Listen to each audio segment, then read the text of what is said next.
Assalamualaikum warahmatullahi wabarakatuh. Teman-teman, selamat Hari Raya Idul Adha. Insya Allah video ini akan tayang di hari Idul Adha. Dan ya selamat sekali lagi selamat Hari Raya Idul Adha, selamat berhari raya.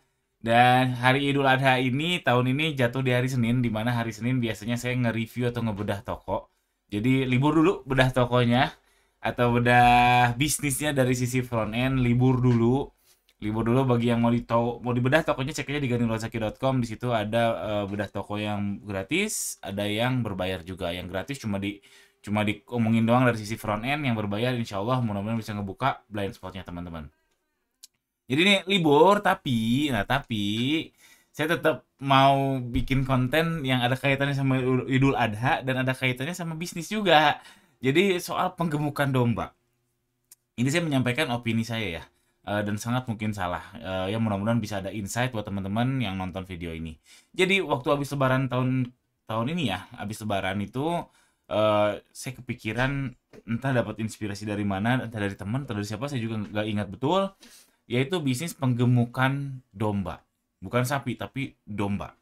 Katanya kan itu pas katanya pas abis lebaran langsung mulai bisnis penggemukan domba. Penggemukan ya bukan beternak dari 2 jadi 3 jadi 4 enggak, tapi penggemukan. Dari yang kurus jadi gemuk. Nah, sederhana itu deh. Dari domba yang kurus jadi domba yang agak gemukan sehingga dijual dengan harga lebih mahal. Katanya pas abis lebaran. Karena waktunya pas dan buat saya juga pas karena habis lebaran lagi ada duitnya. Lagi ada duitnya habis cuan lebaran. Katanya pas. Lalu katanya lagi ini kabar burung lagi. Waktu itu saya niat terus saya nggak terlalu pas denger ini jadi nggak terlalu bersemangat, jadi nggak terlalu kasak-kusuk nyari infonya. Katanya capital gain itu cuma kurang dari 10%. Bahkan katanya bilang 5%. Capital gain itu apa? Misalkan saya beli domba kurus nih sekarang. Pas habis lebaran saya beli domba kurus harga misalkan 10 juta. Terus nanti pas pas Idul Adha saya jual, saya cuma dapat sekitar ya 11 juta. Capital gainnya alias ada selisih 11 minus 10 juta. Itu ya kurang lebih 10%. Itu kecil teman-teman. Menurut saya itu kecil sih. Walaupun walaupun dalam 2 bulan ya, 2 bulan kan cukup cepat. Ya yang nggak menarik gitu, kurang menarik kalau cuma 10%. Lalu belum lagi economies of scale. Economies of scale tuh ya teori secara umum dalam dalam bisnis ya, yaitu ketika ini sumbu Y-nya ini adalah biaya, sumbu X-nya ini adalah output atau Q. Jadi ketika kita produksinya cuma satu atau dua itu biayanya mahal. Tapi kalau kita mencapai titik tertentu, misalkan produksinya 100, ini biayanya yang termurah. Nanti kalau 100 digas lagi, akan jadi mahal lagi. Ini namanya economies of scale. Jadi ada titik tertentu di mana harganya jadi ekonomis. Dan saya yakin untuk penggemukan domba ini kalau kalau cuma 1 sampai 2 ekor nggak ekonomis. Tapi kalau ada titik tertentu entah itu berapa, mungkin 50, mungkin 10, mungkin 20, saya nggak tahu, itu mulai ekonomis. Tapi kalau 1 2 ekor nggak ekonomis, malah jadi lebih mahal, malah jadi rugi. Dan saya pun kalaupun ini kemarin jalan, saya pun paling cuma bisa 3 sampai 4 domba gitu. Dan jadinya nggak jadi. Ini nggak jadi. Kenapa? Karena saya berkesimpulan eh, setelah ngobrol sana sini walaupun nggak begitu dalam, karena semenjak mendengar kurang dari 10% saya langsung nggak semangat, jadi cuma ngobrol santai aja.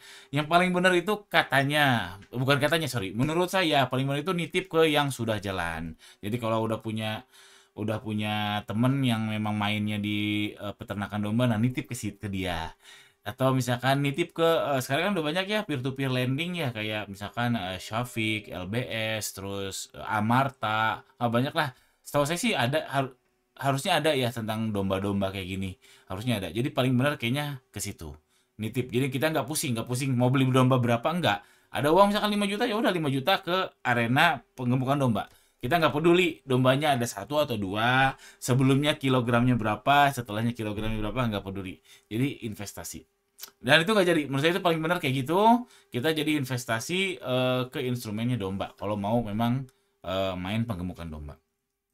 Lalu lalu saya coba ngitung-ngitung kasar, oke saya kan nggak jadi ya, terus baru baru hari ini saya coba ngitung-ngitung kasar, memang nggak make sense sih. Kan saya, jadi ada ya ini saya mau ngasih 3 komponen penting dalam bisnis ini, kalau misalkan penggemukan dombanya jalan, yaitu capex, opex, sama resiko.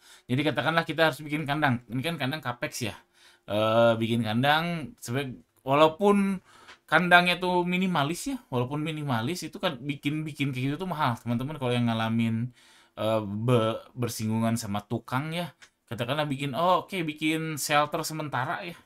Itu kayaknya gampang ya. Aslinya mahal loh teman-teman, aslinya mahal. Ya nggak 5 juta lah, mungkin 3 juta lah. 3 juta. Bikin kandang yang sederhana misalkan di belakang rumah gitu ya, bikin kandang yang sederhana yang cukup 3 kambing atau 4 kambing itu nggak segampang yang dikira. Memang sederhana cuma gitu doang kok, tapi nggak segampang yang dikira. Oh, ongkos tukangnya berapa, terus pakunya, kasoknya, terus atapnya, saringannya, terus harus pakai adukan lah, apanya dan sebagainya. Kita sebagai orang awam melihatnya ribet, simple. Tapi aslinya semenjak sepengalaman saya, hal yang menurut kita simpel orang awam bagi tukang itu sebenarnya nggak simpel dan jadinya mahal, jadinya bengkak. Oke, capex bikin kandang 3 juta, misalkan ini bikin di belakang rumah ya. Terus OPEX. OPEX-nya itu operational expenditure, yaitu pengasuh sama pakannya kan. Yang ngasuh kan nggak mungkin, ya kalau saya jadi kan nggak mungkin saya. Pasti saya nyari orang. Katakanlah dia ngasih makan sehari 3 kali misal. Jadi datang cuma ngambil ngambil pakan, bikin pakan dan sebagainya. Katakanlah karena cuma 2 bulan ya. Karena dari Lebaran ke Lebaran Haji itu kan cuma 70 hari. Katakanlah pengasuh sama pakannya sebulannya 2 juta, jadi 2 juta, 2 kali 2 juta sama dengan 4 juta. Ini total cost-nya itu 7 juta.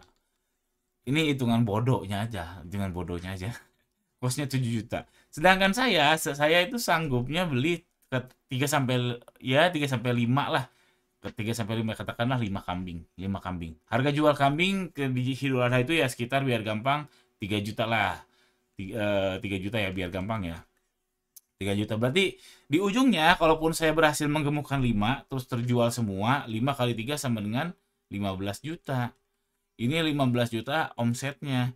Belum dikurangin yang tadi yang 7 juta capex OPEX-nya. Belum HPP-nya. Karena kan saya penggemukan domba, beli domba yang kurus jadi gemuk. HPP-nya berapa? Nah, ini juga tanda tanya. Jadi wah, ini hitungan bodohnya aja nggak make sense. Hitungan bodohnya nggak make sense. Oke, katakanlah yang kandangnya nggak usah bikin, taruh di cukup bambu di apa? Cukup tiang bambu aja, 4 juta sama aja nggak make sense sih sebetulnya. Jadi 15 juta nih, kita 5 kali 3 15 juta dapat omset dari jual domba yang digemukkan. Terus ada kos kemarin 4 juta, 11 juta. 11 juta belum dikurangin HPP. Produk saya HPP-nya mungkin ya 2 juta. 2 juta 2 juta dikalikan 5 berarti 10 juta. 10 juta dikurangi 11 juta kurangi 10 juta ya 1 juta. Nggak make sense. Belum rumah kita kebauan domba, belum rumah kita sibuk mikirin dombanya. Nggak make sense. Jadi balik lagi, bagi saya kesimpulannya paling benar tuh nitip ke yang sudah jalan, jadinya investasi ke yang sudah jalan mungkin lebih make sense. Oke, gitu aja teman-teman. Mudah-mudahan video ini ada manfaatnya. Mungkin tahun depan saya akan berpikir hal yang sama lagi. Mungkin saya akan melihat lagi video ini. Gimana teman-teman? Atau jangan-jangan teman-teman di sini ada yang udah jalan bisnis penggemukan domba atau peternak mungkin boleh banget tuliskan di kolom komentar atau boleh kontak saya kita ngobrol-ngobrol dong. Karena jujur aja saya lagi pengen perbanyak portofolio bisnis ya. Jualan online sudah, per YouTubean sudah, self branding sudah. Ya mungkin domba ini salah satunya atau peternakan boleh banget kontak saya di ganirozaki.com. Ada kontak saya di ganirozaki.com, cek aja. Jangan lupa subscribe. Assalamualaikum warahmatullahi wabarakatuh.